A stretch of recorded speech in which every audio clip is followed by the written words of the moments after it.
You ever wonder why some videos just explode, racking up billions of views, while others, just fizzle out? You might think there's some secret formula to YouTube virality, and honestly, you'd be right, but it is definitely not what you think. So let's dive in and uncover the new rules for going viral. So what is it? What's the hidden key to the viral kingdom? Is it just pure dumb luck, a massive marketing budget, or is there something else going on behind the scenes? For years, this one question has absolutely obsessed creators and marketers. I mean, the stakes are just mind-bogglingly high.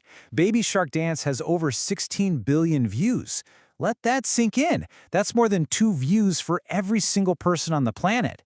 These aren't just videos anymore. They're global cultural events. And they kind of hint that virality isn't just luck, it's a science. But then you get this. Out of absolutely nowhere, a video of a guy driving a Bentley in Thailand with a lion cub in the back just takes over the internet. No studio, no big budget, just pure, unpredictable, wonderful weirdness. And this is the other side of the coin, right? The chaotic, accidental virality that proves it's not all about big money. So which one is it? Meticulous planning or just random lightning in a bottle? Okay, so to understand the new rules of virality, we have to talk about the old ones first. For years, the ultimate dream for every creator, the big goal, was to land on YouTube's trending page. Well, that dream is officially over. And you can really see the story unfold right here. Look at this. The #1 spot on YouTube used to belong to amateurs, the evolution of Dance Guy. But over time, professionally produced music videos and these hyper-optimized kids videos completely took over. The amateur viral hit, well, it became a relic of a bygone era. And that era came to a very definitive end. In mid-2025, YouTube just pulled the plug. The trending page, that central hub for what's popular, was gone for good. So, why? Why the big change? Well, it boils down to 2 simple reasons.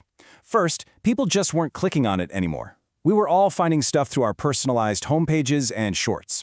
And second, think about it. The idea of one single trending list for over 2 billion people across the globe, it just stopped making any sense. What's blowing up in India is totally different from what's hot in Germany. That one-size-fits-all model was officially broken. And this brings us to the new rulebook. See, the key player here isn't a list anymore. It's a powerful, deeply personal system. And you should think of the modern YouTube algorithm less like a gatekeeper or a judge, and more like a matchmaker. And this is the most crucial thing to understand. The algorithm is not trying to decide what's good for everyone. Its only goal, its entire purpose, is to find the perfect video for you, right now, in this moment. It's constantly trying to set up a blind date between a piece of content and its ideal viewer, using everything it knows about what you love to watch. Now, this isn't just a fun metaphor, it is backed by some serious data. Researchers over at Sweden's KTH Royal Institute of Technology dug in and analyzed which features actually predict if a video is going to be successful. They wanted to know exactly what this algorithmic matchmaker is looking for on that date. And what they found was fascinating. The single most important factor? It wasn't the video itself. It was the channel's authority. In other words, has this channel consistently delivered on its promises to its audience before? Next up was the video's title, which is like a clear promise of what you're about to get. And finally, the comment count, which is a huge signal of an active, engaged community, not just a bunch of passive views. It's a formula, really: trust, clarity, and community. Okay, so if that's how the algorithm thinks, how do creators actually play the game in 2026? What does the playbook for YouTube success look like right now? Well, the smartest creators are focusing on 3 key things. First, they serve their core audience. Those first viewers are the ones who teach the algorithm who the video is actually for. Second, they hunt for outliers, videos in their niche that have just massively overperformed, because success always leaves clues. And third, they build a viewer journey. They create clusters of related videos that make you want to binge watch. And what's really cool is seeing how these strategies change in fascinating ways all over the globe. In South Korea, there's this effort premium where viewers just go nuts for creators who take on these grueling long-term challenges. In Germany, the top creators are building real-world communities. They call them third places, moving beyond the screen with meetups and live events. And in India, with its incredible diversity of languages, the key is to transcend language altogether, using nonverbal shorts or multi-language dubbing to reach the biggest audience possible. But just as creators were finally mastering this new playbook for building these deep, long-term audiences, bam, The ground shifted under their feet again. The rise of YouTube Shorts has introduced a faster, more demanding, and totally different rhythm to the platform. And yet, not everyone is thrilled about it. This quote from creator Tim Chesney really captures a growing fear in the community. He's basically arguing that the pressure to constantly feed the Shorts algorithm is prioritizing quantity over quality, and he's worried it could turn YouTube into another trash bin of disposable content. And right here, this is the core conflict. The old YouTube, it rewarded evergreen content. You know, videos that could get views for years and years. But the new Shorts algorithm, it seems to heavily favor brand new uploads, with all the views packed into the first 30 days.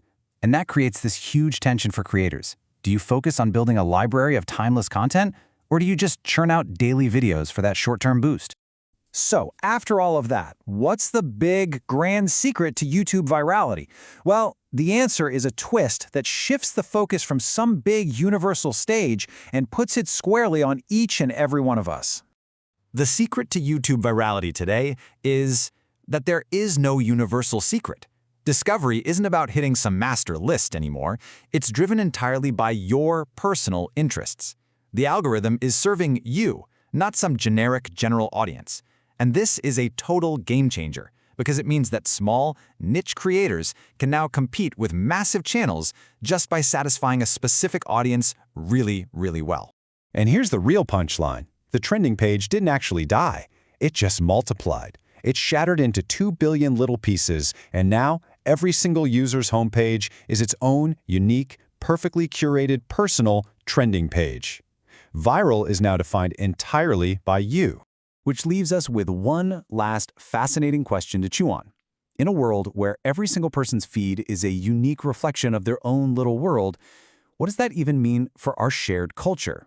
If we're not all watching the same things anymore, what even is pop culture?